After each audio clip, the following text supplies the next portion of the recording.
Welcome back to the deep dive. We are doing something a little different today. Usually, we're looking at modern tech or history or maybe some psychology, things that feel very right now.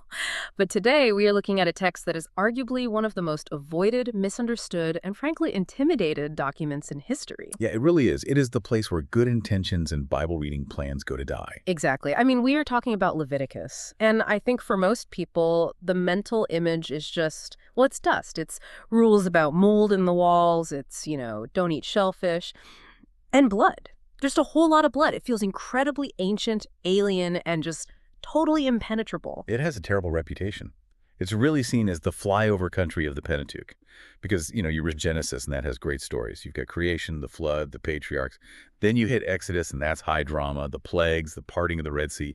Then you hit Leviticus and it's like hitting a massive wall of legal code. And then most people just skip right to Numbers or Deuteronomy. But we have this massive stack of sources here. We've got commentaries, historical context, linguistic analysis, and they all basically argue that if you skip this, you actually miss the entire engine of the ancient worldview. You miss the why behind everything else. You really do. I mean, if Exodus is the story of the rescue, getting the people out of Egypt, Ah, Leviticus is the operating manual for what happens after the rescue. It's the survival guide for living with the rescuer. right. So let's set the scene for everyone listening, because the context seems to be the absolute key to unlocking this whole thing. Where are we physically when this book starts? We are right at the foot of Mount Sinai. The Israelites have been out of Egypt for about a year now, and the book of Exodus ended with this massive cliffhanger, even though people don't always realize it was a cliffhanger. Which was what exactly? Well, they built the tabernacle, this portable tent for God to live in. It was this massive, beautiful community project. At the very end of Exodus, the glory of the Lord, this heavy, thick presence, what the Hebrew calls the kavod, it comes down and literally fills the tent. It's so intense, so physically weighty, that even Moses, the guy who talked to God at the burning bush and up on the mountain, he can't go in. He is literally locked out. Which is a huge problem. I mean, the whole point of building the tent was God dwelling with them, but now he's there and they can't even get near him. Precisely. That is the exact tension that Leviticus opens with. Leviticus chapter 1, verse 1 is the solution to that problem. It says, "And the Lord called unto Moses, and spake unto him out of the tabernacle." That is a seismic shift. God isn't shouting from the top of the mountain with thunder and lightning anymore. He has moved into the neighborhood. He is in the tent. But that's not necessarily safe, is it? I mean, reading through these sources, the vibe isn't, God is our buddy. It's much more like, well, like God is a nuclear reactor. That is a perfect analogy. We tend to think of God's presence in very modern terms, like a warm, fuzzy light that makes you feel good. But in the ancient Near East, and definitely in this text, holiness is absolute power.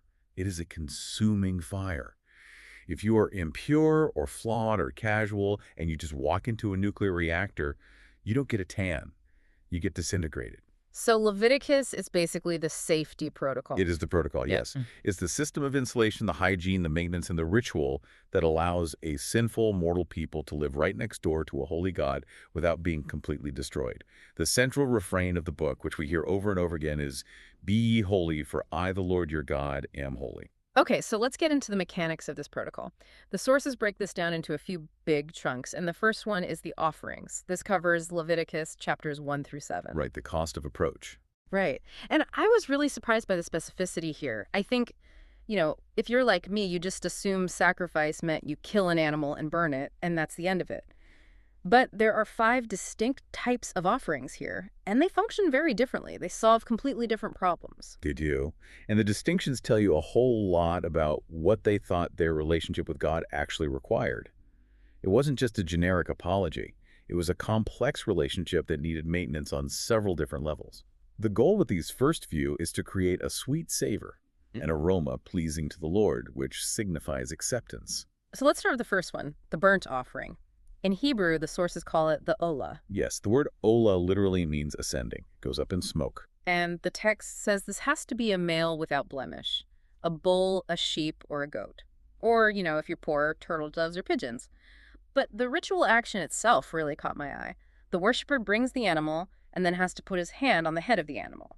That is the critical moment right there. It's called semika, leaning, You aren't just touching it lightly like a pet. You are physically leaning your weight onto it. It is a transfer of identity. You are essentially saying, this animal is now me. It is my substitute. What is about to happen to this animal is what could happen to me. And then the animal is killed. By the worshiper, usually, not the priest. Wait, really? The regular guy does it? Yes. The priest handles the blood and the fire. Those are the holy elements. But the worshiper has to confront the death. They have to physically enact the cost of the sacrifice themselves. Wow. And with the burnt offering, the unique thing is the consumption, right? The fire. Yes. This is the only offering where the entire animal is burned on the altar. The priest gets the skin, the hide, but the meat, the organs, it all goes up in smoke. It is a total loss for the guy who brought it. Which seems, I don't know, incredibly inefficient, economically speaking. You are taking a valuable bowl, which is basically like a tractor in an agrarian society, and turning it into ash. It's incredibly inefficient. But that is exactly the point. It represents total surrender. You aren't holding anything back for a barbecue later with your friends. You are saying, God, I belong entirely to you, just as this animal is entirely consumed. It's about complete consecration. It's saying, I am holding nothing back. Okay, so that's the all-in offering. Then we have the second one, which the King James Version calls the meat offering. But reading the description, there's literally no meat involved at all. Right. That's just Old English. Meat just meant food generally back then. Right. In more modern terms, this is the grain offering or the meal offering. And this is fine flour, oil, frankincense, and salt. The text makes a really big deal about the salt. It calls it the salt of the covenant. Well, think about salt. Salt is a preservative. It represents permanence. In the ancient world, if we ate salt together, we had a bond that couldn't be broken because salt prevents decay. So every single offering had to be salted to signify the enduring, permanent nature of the relationship with God. But there were two things strictly forbidden here. No leaven and no honey. Why those two? Think about what those two things do physically. Leaven yeast ferments. It puffs things up. It changes the nature of the dough through a process that is essentially a form of decay or corruption. It creates hot air, in a sense. Honey also ferments in the ancient world. So it's about purity, like avoiding things that alter the state of the offering. It's about reality versus artificiality.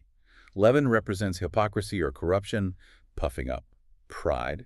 Honey might represent false sweetness or earthly pleasure that spoils quickly.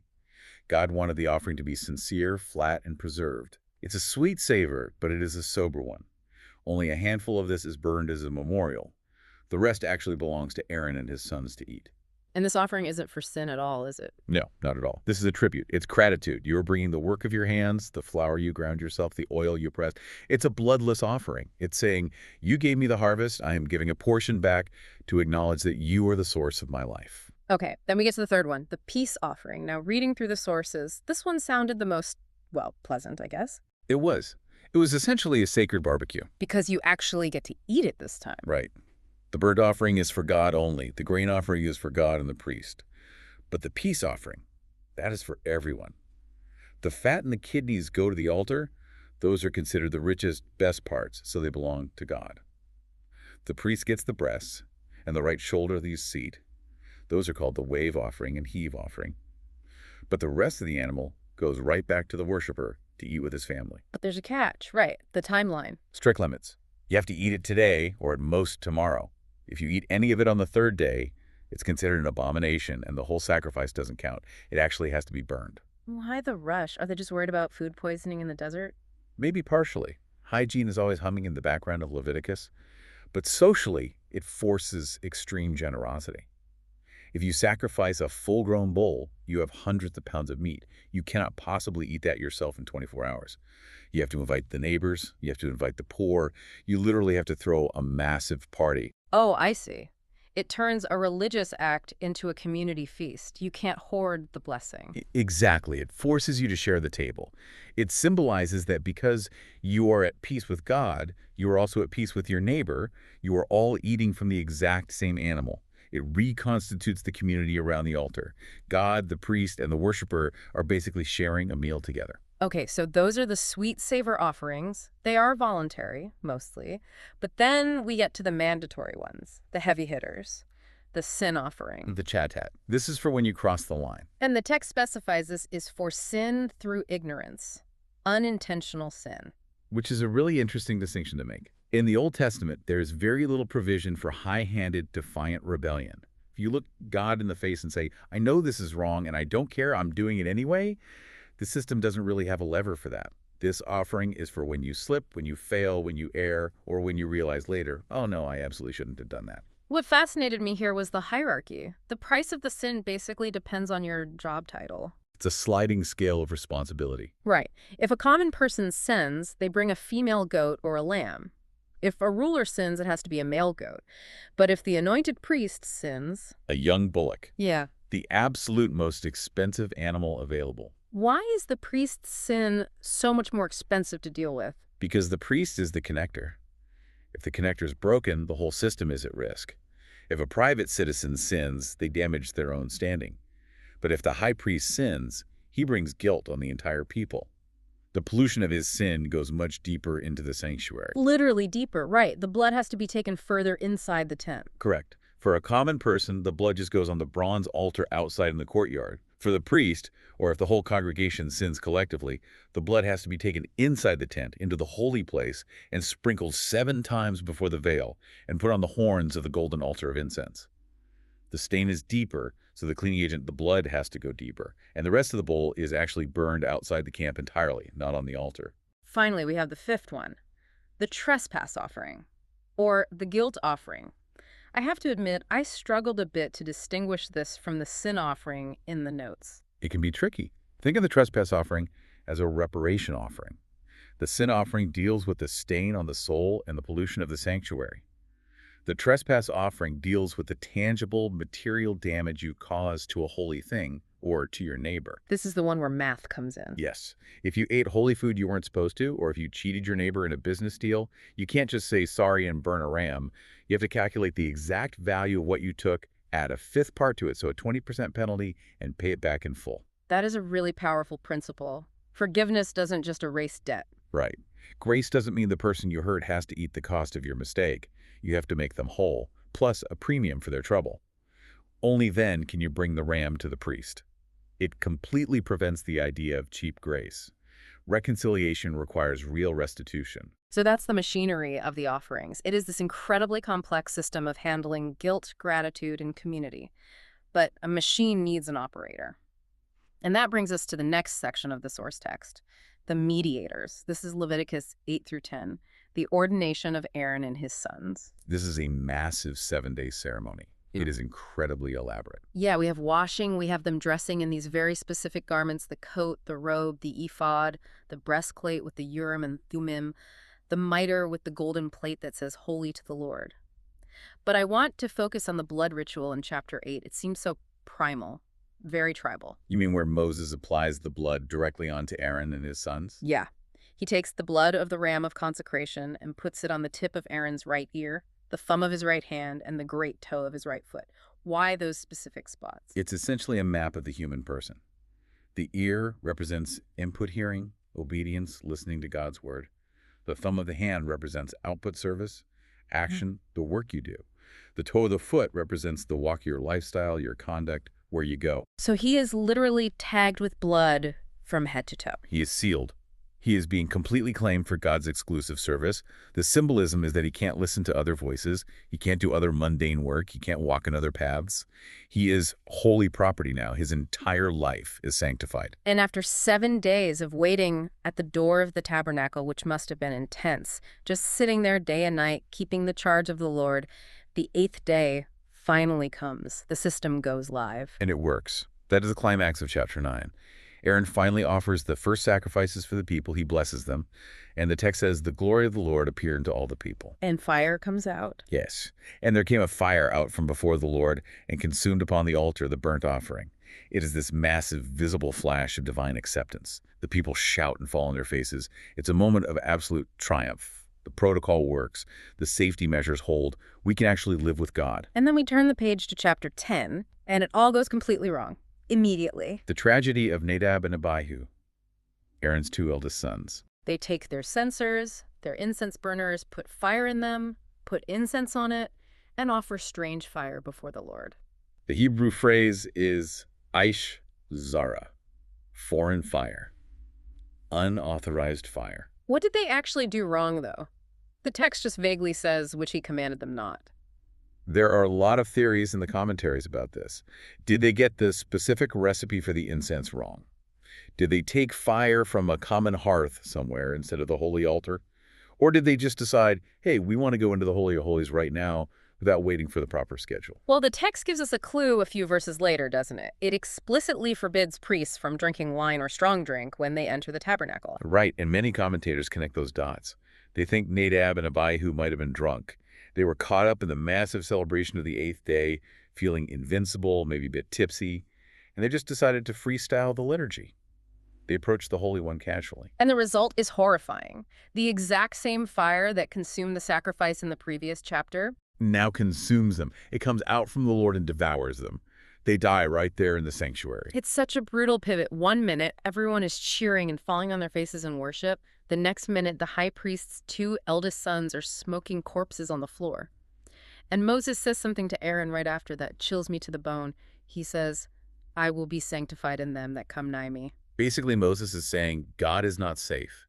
Those who are closest to him must treat him as holy. If they don't, his holiness will break out and consume them. It's that nuclear reactor analogy again. You cannot violate the safety protocols, especially if you are the one running the reactor. And Aaron's reaction, the text says, and Aaron held his peace. Veda Maharan.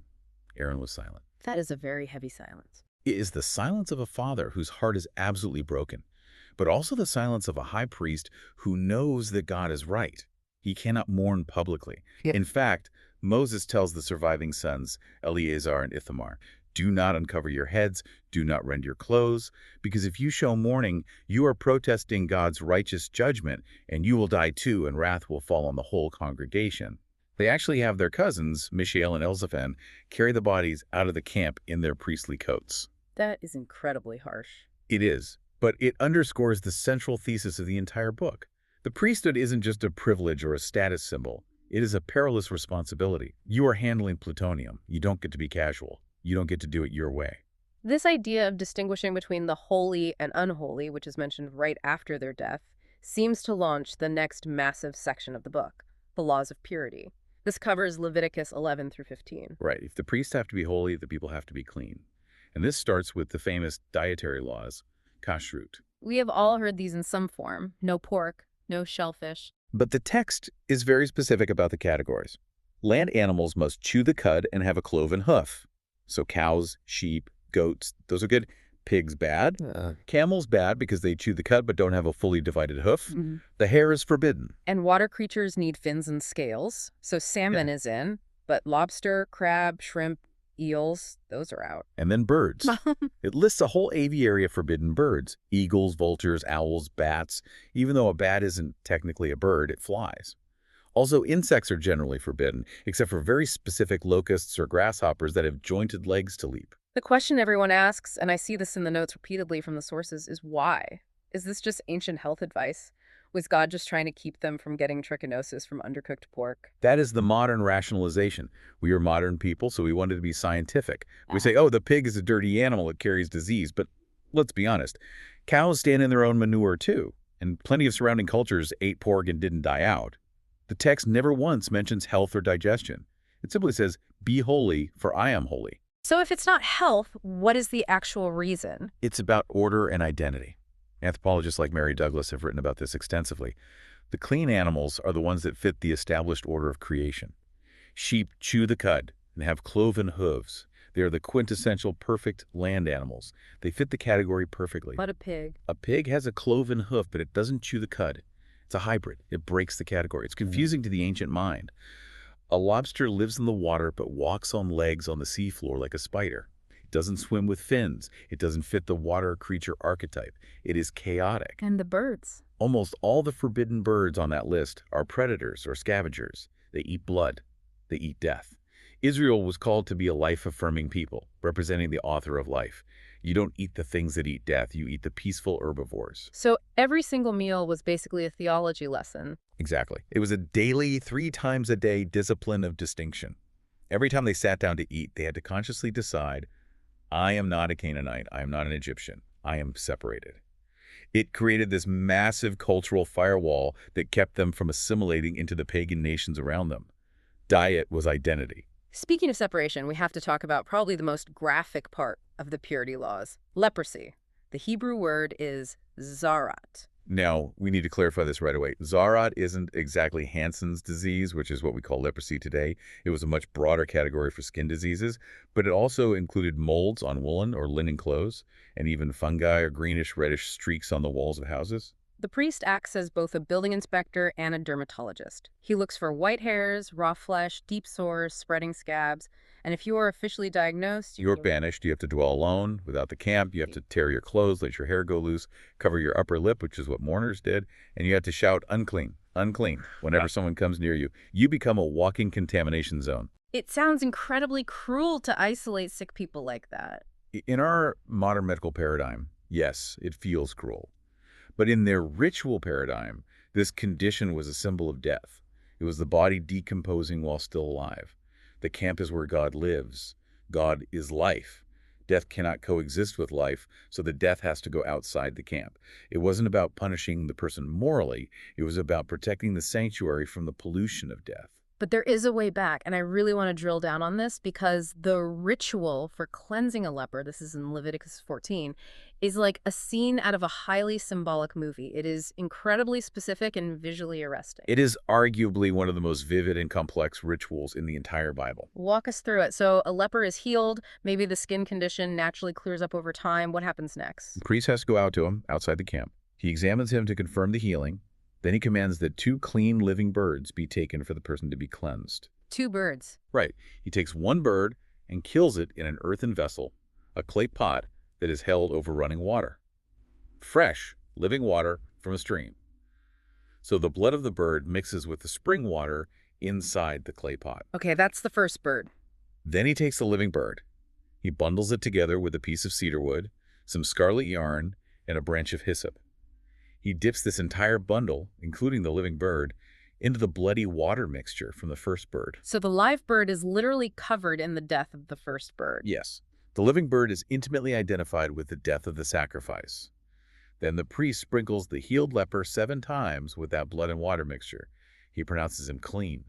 And then, this is the truly beautiful part, he lets the living bird go loose into the open field. It just flies away. It flies away, carrying the uncleanness, carrying the death, far away from the camp, never to return. It is a stunning visual enactment of freedom. The one bird dies so the other bird can fly. It symbolizes that the death has been taken away, the toll is paid, and life has been fully restored. And what does the leper have to do? He shaves his entire body, all his hair, his beard, his eyebrows. He becomes like a newborn baby. He washes himself and his clothes in water. And then he gets the blood from a trespass offering put on his right ear, his right thumb, and his right toe. And then oil goes on top of the blood. Just like the high priest in his ordination, he is essentially reordained into the community of the living. He can finally come home. It really drives home how much work it takes to deal with uncleanness in this system. The text also goes into various bodily discharges in chapter 15, childbirth, issues of blood, seminal emissions. It seems like anything at all related to the fluids of life and death makes you temporarily unclean. Right. And it's really important to note for modern readers, it's not necessarily that these things are sinful in a moral sense. Giving birth is obviously not a sin. Having a menstrual cycle is not a sin. But these things involve the raw, powerful forces of life and death. Blood, bodily fluid, the border between being and non-being. That renders a person ritually unfit for the sanctuary for a specific time. You need a period of separation and washing to reset your status before you can safely approach the Holy One. Which perfectly sets up the ultimate reset, the climax of the whole book. Leviticus 16, the Day of Atonement, Yom Kippur. This is the center of the Torah, the absolute peak, the one single day a year when the high priest is allowed to enter the Holy of Holies, the sacred space behind the veil where the Ark of the Covenant sits. And the text actually starts by explicitly reminding us of the danger. It says, "Speak unto Aaron," after the death of the 2 sons of Aaron. The warning lights are flashing brightly. It's saying, don't just walk in whenever you want, or you will die, just like your sons did. So Aaron has to be absolutely perfect on this specific day. The protocol is rigid. How does he prepare? He has to change his clothes, right? Yes. Usually the high priest wears the golden garments, the blue robe with the bells and pomegranates, the ephod, the breastplate with the 12 precious jewels representing the tribes. But on this day, he strips all that off. He washes his entire body, and he puts on simple, plain white linen garments. Why the change to plain linen? Humility. He is not going in as a prince or a glorious representative of the tribe's wealth. He's going in as a servant. He looks like a slave. He strips himself of all status and pretense before he meets the absolute holiness of God. And he has to bring insurance, essentially, a lot of incense. Right. He has to create a thick cloud. He Yeah. puts incense on the burning coals before he even steps behind the veil so the smoke completely covers the mercy seat. He cannot look at the naked glory of God and survive. He desperately needs a smoke screen to survive the exposure. He also offers a bull as a sin offering just for himself and his own house before he does anything for the people. Then we get to the core ritual for the nation, the 2 goats. This is famous. The twin goats. They are chosen to be as identical as possible. They stand at the door of the tabernacle. Lots are cast over them. One lot is for the Lord. The other lot is for Azazel the scapegoat. The Lord's goat is killed. It's a sin offering. Its blood is carefully collected. Aaron takes that blood right inside the Holy of Holies, behind the veil, and sprinkles it directly on the mercy seat, the golden lid of the ark. This is the only time all year blood goes in there. This action propitiates. It satisfies the holiness of God. It cleanses the physical sanctuary from the accumulated pollution of the people's sins over the past year. It covers the offense. But the second goat, the scapegoat, nothing happens to it. At least it doesn't die. Not on the altar, no. Aaron comes out from the Holy of Holies. He walks over to the live goat. He lays both of his hands heavily on its head. And listen to what the text says. He confesses over it all the iniquities of the children of Israel and all their transgressions and all their sins. He transfers the data. He uploads the guilt onto the goat. All the lies, the thefts, the violence, the failures, the impurity of the entire nation for the whole year. He verbally and physically puts them on the head of the goat. And then sends it away. A designated man, a fit man, takes the goat by a leash and leads it away. Out of the camp, out of the suburbs, deep into the wilderness, to a land not inhabited. And just lets it go. Just like the living bird in the leprosy ritual, he releases it into the wasteland. So one goat pays the price with its blood and death. The other goat physically removes the problem through exile. Exactly. It's a dual mechanism. Atonement in this system requires both. The deadly debt must be paid to satisfy justice, and the sin itself must be removed from the camp so they can live freely. As far as the east is from the west, when that goat disappears over the horizon, the people know definitively it's gone. The sin of the entire year is gone. It's a massive reboot, a full system restore for the nation. Yes. The text summarizes it beautifully. For on that day shall the priest make an atonement for you to cleanse you, that you may be clean from all your sins before the Lord. It clears the ledger. It allows a holy God to safely keep dwelling in the midst of a sinful people for one more year. Okay, so that covers the sanctuary. That's the ritual peak of the entire book. But the book doesn't end there. We have this final massive section, Leviticus 17 through 27. Scholars call it the holiness code. This is where the camera basically pulls back. Up until now, we've been zooming in tightly on the altar, the blood, and the priest. Now we look out at the street, the bedroom, the kitchen, the farm, the courtroom. Right. It makes the point that holiness isn't just about burning incense in a tent. It's about exactly how you live your daily life. It starts with the sanctity of blood in chapter 17. The famous phrase, the life of the flesh is in the blood. You absolutely cannot eat blood. It belongs exclusively to God. It is the designated currency of atonement on the altar. Using it for your own nutrition is basically theft of a holy thing. It underscores that all life is sacred and belongs to the Creator. And then chapter 18 dives into sexual ethics. This is definitely where modern readers often bristle when they try to read the book. It's a very strict, uncompromising list. No incest, no adultery, no homosexuality, no bestiality. But if you look at the framing, it's really important. It's not just presented as a random list of don'ts. It's framed as a deliberate rejection of the surrounding cultures. Right. It explicitly says, after the doings of the land of Egypt shall ye not do, and after the doings of the land of Canaan shall ye not do. You have to remember, Israel is sandwiched geographically and culturally between two ancient superpowers, Egypt and Canaan, that had very, very different sexual mores. In Canaan, fertility cults were common. Ritual sex with temple prostitutes was part of worship to ensure good crops. God is saying, your bodies are not your own. Your sexuality is not a playground. And it certainly isn't a magical way to manipulate the gods for rain. It's covenantal. It has boundaries. It even says the land itself will vomit out the inhabitants if they do these things. It frames moral pollution as environmental pollution. The land has a kind of spiritual immune system. If the people live in a way that is totally contrary to the creation order, the land will literally reject them and expel them. But then right after that, in the very next chapter, chapter 19, we get this seamless, incredible blend of ritual law and deep social justice. Chapter 19 is widely considered the absolute high point of ethical teaching in the Torah. It echoes the Ten Commandments, but it expands them into everyday situations. Like in the exact same list, it says, keep my Sabbaths and don't reap the corners of your field. They have equal weight. Let's talk about the corners. The Hebrew word is piyah. If you are a farmer in Israel, you cannot harvest your field edge to edge. You have to leave the margins untouched. And if you drop some grapes or grain while gathering, you can't go back and pick them up. The gleanings stay on the ground. Aye, to a modern efficiency mindset, that just seems wasteful. It's for the poor, for the stranger, Yeah. for the widow. It was a built-in agrarian welfare system. The poor didn't have to sit on a corner and beg for a handout. They could go to the margins of the field and actually work to gather food with dignity. God is telling the landowners, you don't own 100% of your productivity. The margins belong to the poor by divine right. If you take absolutely everything for yourself, you are robbing God. And right in the middle of this chapter is the verse that I think everyone assumes is just in the New Testament, Leviticus 19:18. Thou shalt love thy neighbor as thyself. It's buried right there in the middle of Leviticus. Jesus wasn't inventing that concept. He was quoting his own Bible. But in Leviticus, love is very rigorously defined by action. It's not a feeling.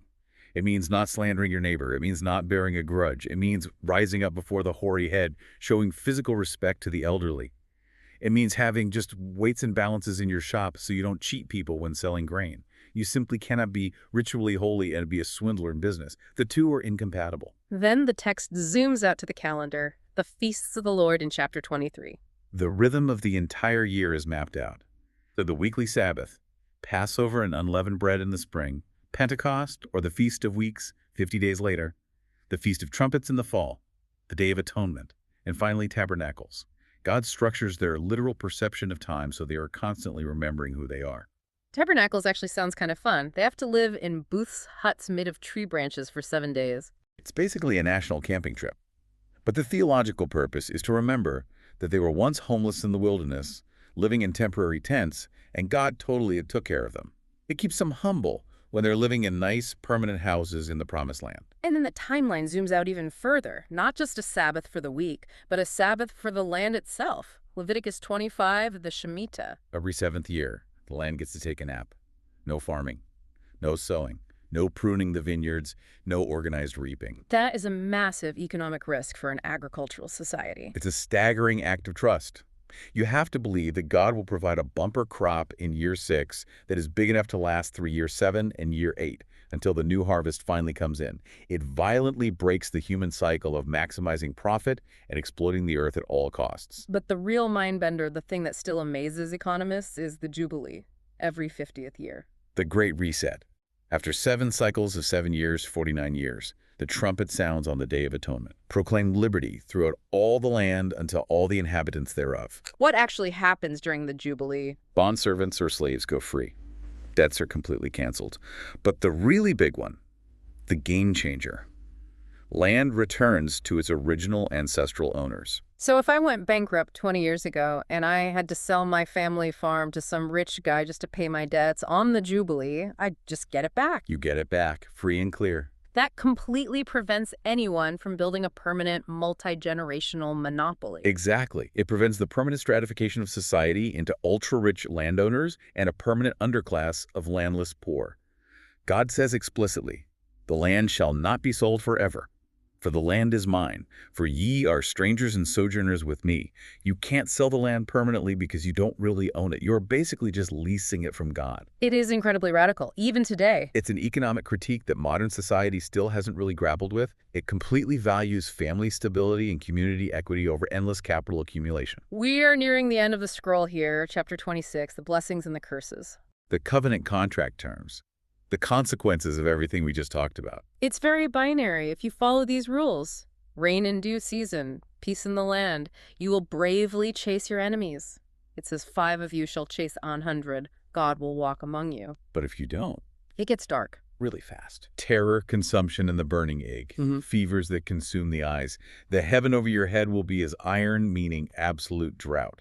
Wild beasts will rob you of your children. And it escalates in stages. It says, if you still don't listen after that, I will punish you 7 times more for your sins. It predicts horrific siege warfare. It predicts absolute, unthinkable desperation cannibalism, eating the flesh of your own sons and daughters, because the famine is so bad. It is the stuff of absolute nightmares. And ultimately, exile. It says, I will scatter you among the heathen and will draw out a sword after you. Which, tragically, is exactly what happened in history. The Babylonians eventually came. The temple was destroyed. The people were scattered. Leviticus accurately predicts the end of its own story right here. The system would eventually fail because the human heart would fail to keep it. But there is a footnote, right at the very end of the curses. If they shall confess their iniquity, then will I remember my covenant with Jacob, and also my covenant with Isaac, and also my covenant with Abraham will I remember. So even in the land of their enemies, God won't throw them away completely. The relationship can somehow survive the exile. That is the lingering hope. And then there's a brief final chapter, 27, about voluntary vows and valuations.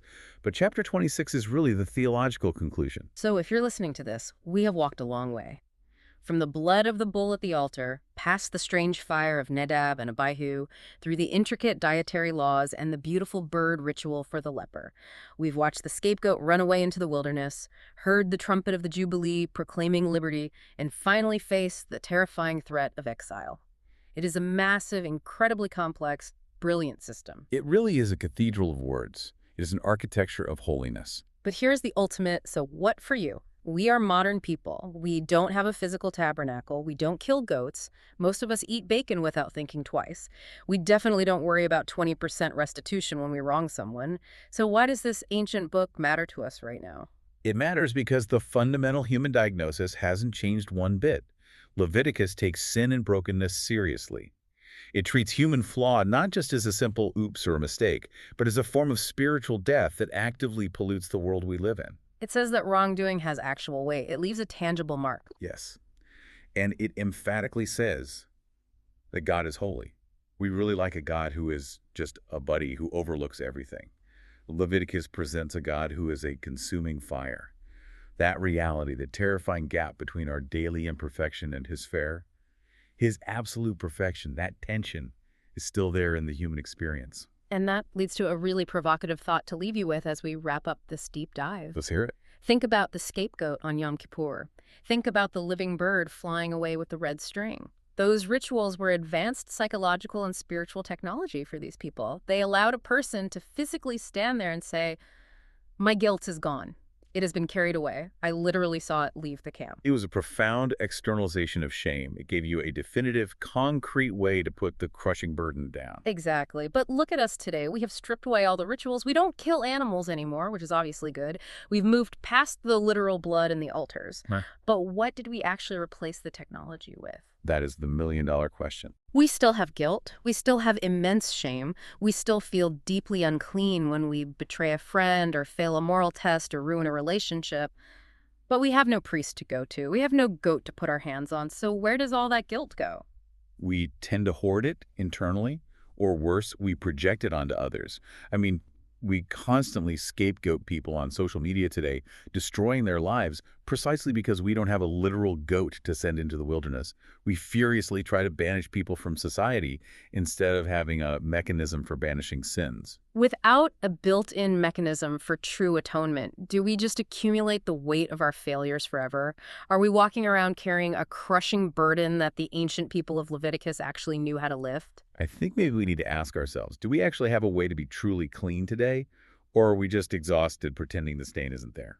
Something to really chew on. Thank you so much for taking this deep dive with us into the difficult, bloody, and ultimately beautiful world of Leviticus. It was my pleasure. Thanks for unpacking it with me. We will see you all next time.